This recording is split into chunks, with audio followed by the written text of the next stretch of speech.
बिस्मिल्लाहिर्रहमानिर्रहीम। अस्सलाम वालेकुम दोस्तों, उम्मीद करता हूँ आप बिल्कुल ठीक ठाक होंगे। जनवरी 2024 है और बात कर रहे हैं ओमान के वर्क वीज़ा के ऊपर, विज़िट वीज़ा के ऊपर जो फ़ाइन होते हैं क्या वो माफ़ हो सकते हैं, या जो अम्बेसी है आपकी मुल्क की, वो चाहे इंडिया, पाकिस्तान, बांग्लादेश, श्रीलंका, नेपाल, जो भी मुल्क से आप ताल्लुक़ रखते हैं, क्या अम्बेसी जो है वो फ़ाइन माफ़ करवा सकती है या फिर नहीं।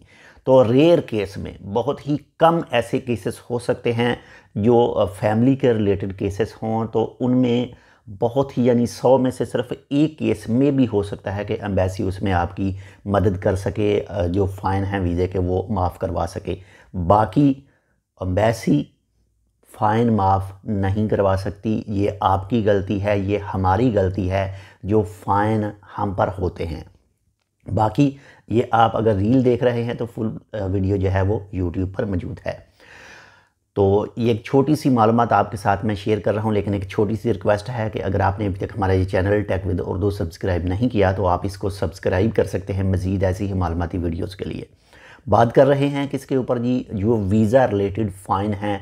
मिसाल के तौर पर जो 2 साल के वीज़े पर ओमान के अंदर काम करने के लिए आते हैं, हम लोग आते हैं, तो वो 2 साल कंप्लीट हो जाते हैं और उसके बाद में जो है वो हम अपनी कंट्री में वापस नहीं जाते, वीज़ा नहीं लगवाते, और जो फ़ाइन है पर मंथ के हिसाब से वो स्टार्ट हो जाता है, वो चालू हो जाता है। लेकिन हमारे पास बहाने बहुत ज़्यादा हैं। हम कहते हैं जी हमारे अरबाब ने हमारी सपोर्ट नहीं की थी तो तब ऐसा हो गया, वो ऐसा हो गया, वो हो गया, ये हो गया, इस तरह से हमें 8 महीने ओवर हो चुके हैं, हमारे किसी फोरमैन ने पैसे नहीं दिए, हमको ये हो गया तो तब है, इसीलिए ज़्यादा जो महीने ओवर हो चुके हैं तो फ़ाइन है। तो वो आगे से क्या लोग कहते हैं जी हम एम्बेसी में जाके रिक्वेस्ट करेंगे कि हमारे पैसे नहीं मिले या हमारे रबाब ने हमारे साथ ऐसा कर दिया तो इस वजह से जो है आप हमारे फ़ाइन माफ़ करवा दें। भाई ऐसा कुछ भी नहीं होता और ऐसा कुछ हो भी नहीं सकता है। क्लियर तौर पर, वाज़िया तौर पर जो है वो रॉयल ओमान पुलिस की वेबसाइट पर भी, और इसके अलावा जो शख्स भी वीज़ा ख़रीद करता है, वो चाहे वर्क वीज़ा हो, वो चाहे विज़िट वीज़ा हो, और उससे ये चीज़ पता होती है, उससे ये चीज़ मालूम होती है कि जैसे ही हम ओवर स्टे करेंगे तो जो फ़ाइन आएगा वो फ़ाइन पे करना पड़ेगा। लेकिन फिर भी जानबूझकर, कुछ केसों में जानबूझकर कह सकते हैं, और कुछ केसों में मजबूरियों की वजह से भी जो फ़ाइन हैं वो आते हैं। लेकिन अभी हाल ही में कुछ दिन पहले जो है पाकिस्तानी एम्बेसी की एक लाइव स्ट्रीम चल रही थी, और उसमें जो है वो एक केस था, कुछ फैमिली के रिलेटेड केस था, जिसमें जो फ़ाइन है वो एम्बेसी ने माफ़ करवाए थे। लेकिन वो भी बच्चों वगैरह के कुछ इसी तरह का, उनका जो हस्बैंड था उससे कुछ प्रॉब्लम थी, इसी वजह से जो उनके फ़ाइन थे वो माफ़ करवाए गए थे। लेकिन जो वर्क वीज़ा के ऊपर आते हैं अशख़ास, जो भी आदमी, या फिर विज़िट वीज़ा के ऊपर आते हैं, अगर वो ओवर स्टे करते हैं तो एम्बेसी आपके फ़ाइन माफ़ नहीं करवा सकती। अगर आप जानबूझकर करते हैं, आप बिल्कुल सेहतमंद हैं, बिल्कुल सही हैं, आम नॉर्मल रूटीन में काम कर रहे हैं, तो इसमें आपकी गलती है। आपने फ़ाइन जो है वो पे करने हैं, आपने फ़ाइन पे करके जाना है।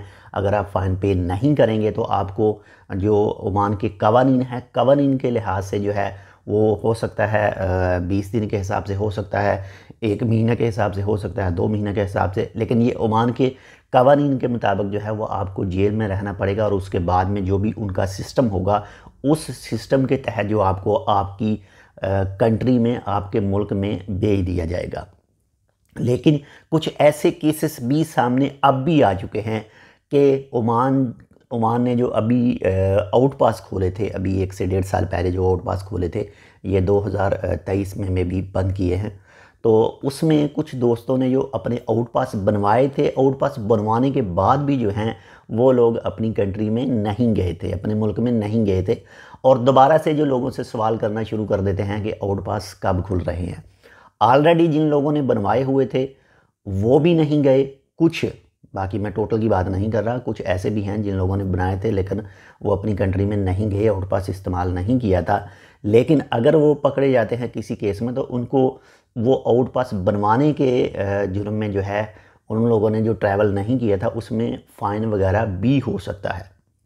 यानी एक तो आपने आउट पास बनाया और आप वापस भी नहीं गए, कानून के साथ खेल किया, कानून के साथ आपने खेला, तो इस सूरत में आपको फ़ाइन में भी हो भी सकता है। बाकी अगर बात करें जो ओवर स्टे फ़ाइन है, उसमें आपकी कोई भी जो आदमी है वो आपकी मदद नहीं कर सकता, आपने फ़ाइन पे करने हैं। यानी कुछ ऐसे केसेस हैं, अगर 2 साल कंप्लीट हो जाते हैं, आपका अरबाब आपको रिस्पॉन्स नहीं देता है या आपके अरबाब का आपको पता नहीं है, तो आप कंप्लेन करें। यहाँ की मिनिस्ट्री है, मिनिस्ट्री ऑफ लेबर है, उसके पास जाएं। उसके पास नहीं तो सनत ऑफिस में जाकर उनसे पूछें, उनसे बात करें कि ऐसा ऐसा चक्कर है, तो कैसे जो है हम अपने अरबाब के साथ कांटेक्ट कर सकते हैं, कैसे हम मिनिस्ट्री ऑफ लेबर के पास जाएं। वो तमाम तफसीलात आपके साथ शेयर करेंगे। लेकिन जो चीज़ है कि क्या हमारे जो वीज़ा रिलेटेड फ़ाइन हैं वो ग्रेस पीरियड के अलावा जो हैं वो माफ़ हो सकते हैं, तो वो बिल्कुल भी माफ़ नहीं होते। वो आपको पे करने हैं या फिर उनके बदले में जो भी ओमान के कवानीन हैं, जेल में रहना है, जो कुछ भी है उसके मुताबिक ही रहकर उसके बाद में ही आपको जो है वो आपके मुल्क भेजा जाएगा। ताकि फिर भी अगर आपके जहन में कोई सवाल हो तो इस वीडियो पर कर सकते हैं, इंशाल्लाह आपको उसकी रिप्लाई जो है वो दी जाएगी। यहाँ पर एक और चीज़ जो बच्चों के रिलेटेड, यानी जो फैमिली के रिलेटेड बच्चों के हवाले से है, कुछ वीज़ा नहीं लगवाते या कुछ इसी तरह के होते हैं, तो उनके लिए सबसे बेहतर है कि वो या तो सनद ऑफिस से रब्ता करें या फिर अपने मुल्क की जो एम्बेसी है उनके साथ रब्ता कर लें। मिलते हैं इंशाल्लाह आपसे दूसरी अपडेट के साथ, तब तक के लिए अल्लाह हाफ़िज़।